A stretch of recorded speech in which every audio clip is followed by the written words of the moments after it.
How's it going, everybody? Welcome back. Martin with Belvoir Auto Spa. This video is going to be about the new Hybrid Solutions Graphene Acrylic Trim Restorer. Now, I did play around with this a little bit before recording. I'm going to show you how it applies and how it behaves and everything. But basically what this is a semi-permanent trim restorer that contains a black dye. So similar to Solution Finish. Now, in my testing, this is good for like textured black trim. But smooth trim with a smooth finish, like I'll show you. This is like a textured trim, right? This surface, but this would be like smooth, even though this is rubber. If this is plastic, it's like a smooth surface. This does tend to streak on smoother surfaces, and I'm going to show you that. Just again, things I've tested. Now I've got different types of products in the background for a reason. I just wanted to go over them. So this is a dedicated trim restorer product. It doesn't.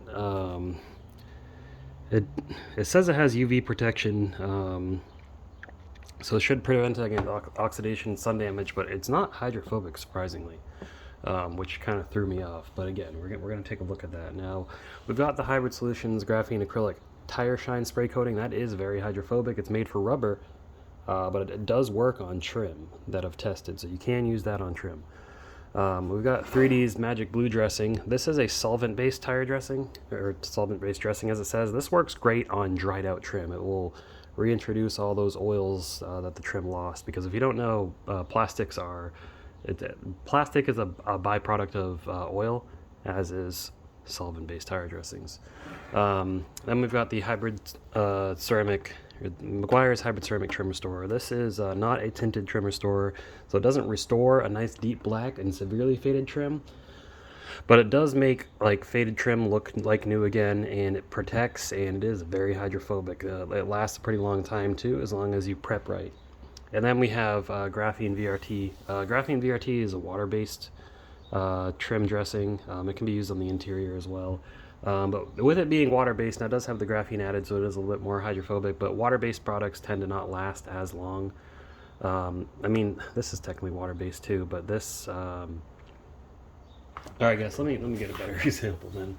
I'm not sure that's the best example. So, CarPro Pearl, a lot of people are familiar with. Pearl is just a silicone-infused, or silicon oxide-infused, water-based dressing, but this will just wash off with water, so it doesn't last very long. So this kind of falls in this category with Meguiar's, but this is just tinted, so it will make things black. It will stain your hands. I guess they finally got the stains off my hands, but you're going to want to wear gloves when you handle this, and also any towels or applicators you use with this, you're going to want to throw away, because here's an applicator I used. You can hear that, it is hardened. And here is a towel that I got some on. And I did wash the towel, but the stuff did not come out. So the towel is clean, but that, you can feel it's really hard. So I wouldn't use this towel on paint again. This is going to be a junk towel. So first thing, like I said, we're going to go over to a vehicle and we're going to apply it. I'm just going to show you how it goes on, how it looks. It does look pretty nice. And then I'll show you hydrophobics and things of that nature. So let's get started. Alright, so bear with me, it is a little windy out, but here we have, you can see some faded trim. It's on black Ford. I think, what is this thing, 2012 or something? This thing's pretty old. I've already washed it. Ideally, you're going to want to wash the car first, and then you're going to want to prep the trim. Again, if you want to skip steps, that's fine. You just got to make sure you get your trim dry. But I'm just going to go that extra mile, make sure everything's nice and dry. So first, you're going to take your all-purpose cleaner. In this case, I'm using Chemical Guys Nonsense. It doesn't have to be that, but that's just what I'm going to use. Stiff bristle brush.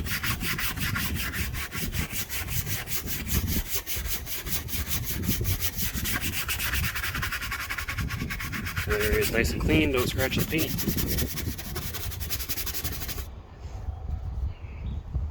Alright, then you're going to wipe that off.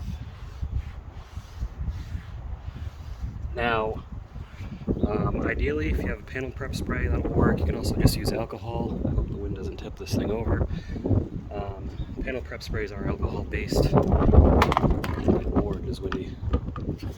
So I'm going to use 3D wipe in this case. I'll make sure you remove any residue that might be left on there.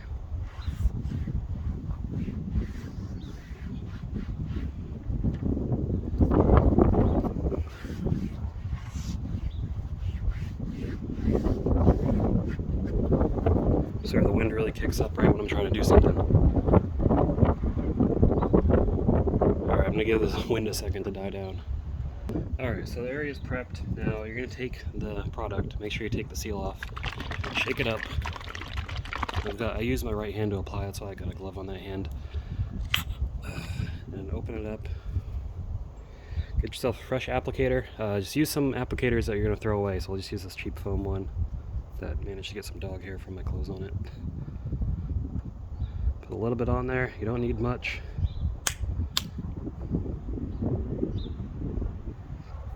Kind of just, I like to, just so it doesn't run, I like to just pinch it like that. And then wipe it on. If you get any on the paint, that's fine. You'll be able to clean that off. Now you can tape off the area first, or if you got black paint, you're probably not too worried about it because the paint's already black.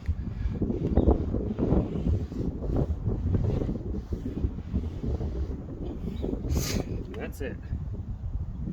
And yeah, I didn't show the instructions before. They are pretty straightforward though. You just clean and dry the area, shake well, and then wear gloves. Apply a small amount to a foam applicator or microfiber towel, and you just wipe it on. And you can add extra layers. Wait 3 to 5 minutes between layers if you want to. If you want to do extra layers, that is. But just make sure it's really good on there. And then if we take the tape off, you'll grab that microfiber, get that moisture off of there. All right.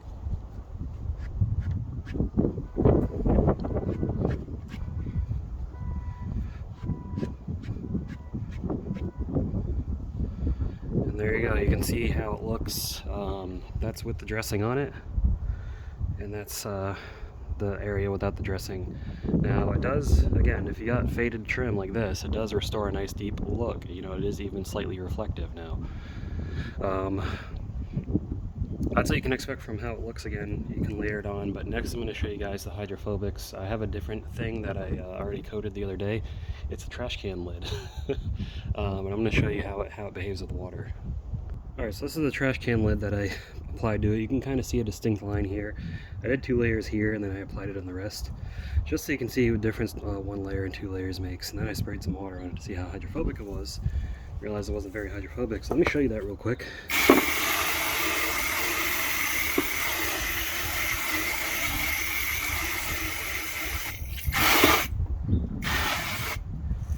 As you can see, it doesn't really reject the water off that well, so it's not going to be like these other ceramic, graphene, whatever coatings. But I'm going to just take a check at the durability. This has been on here for over 24 hours. So I'm going to spray it with this all-purpose cleaner. We're going to work it in, spray it off, see how much of a difference that made. I really need to refill this bottle. That's going to be it. Let's just give you any indication on if this stuff really is long-lasting. Now, none of it came off in the towel, which is good. So it does indicate that it holds on. The dye's not coming out.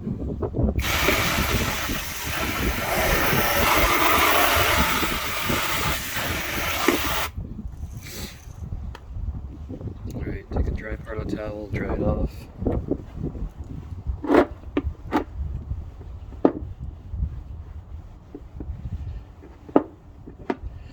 There you go. As you can see there, it doesn't really wear off. Still see that distinct line from there's 2 layers versus 1 layer. So this stuff should be long lasting, definitely. Just not very hydrophobic. So my suggestion would be after you use the restorer, maybe go over it with another more hydrophobic product. Maybe one of the turtle wax graphene waxes would probably work good.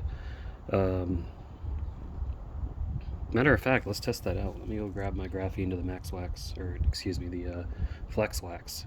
So let's see if putting flex wax will make it hydrophobic. And I forgot to mention, you see how this is kind of streaky? That's because this is like a smooth plastic, so that's why I would say avoid using it on smooth plastics, so you kind of get that effect. But I know it's probably over applied, but whatever, it's not a big deal.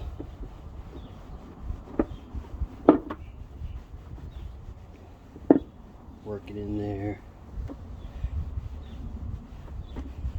See if you can layer it. Buff it dry.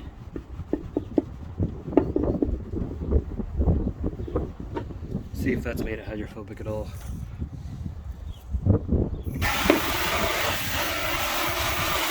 Oh yeah, absolutely. So that's the ticket. Put the flex wax on it after. It is kind of an extra step, but as you can see, it works. Works good. But that's how you apply it. That's how it performs. Let's go on for the final thoughts. Alright, boys and girls, so as you can see, this does restore very well. It is chemically resistant. It's not hydrophobic. However, if you're already using the turtle wax system to protect your car, after you use this trim restorer and it dries, you can go over it with their flex wax to the max wax, their ceramic spray coating, any of the hybrid solutions protective products. That'll make it reject water and make it a little bit more excuse me, jeez, I got like hiccups or something. A little bit more longer lasting. Okay, so I'd say overall good product. I do like that it has black dye, so it's kind of like, you know, solution finish in a sense, but it has protective properties as well. So maybe this will replace solution finish in some people's inventories. Maybe, I don't know. But I'll have links to this stuff in the details below the video, so check those out, and just let me know you guys' thoughts, and let me know if you if this is something you'd like. But if you enjoyed the video, give it a thumbs up. Go ahead and subscribe to the channel if you haven't already. And you guys keep them clean. I'll see you in the next video. Have a good one.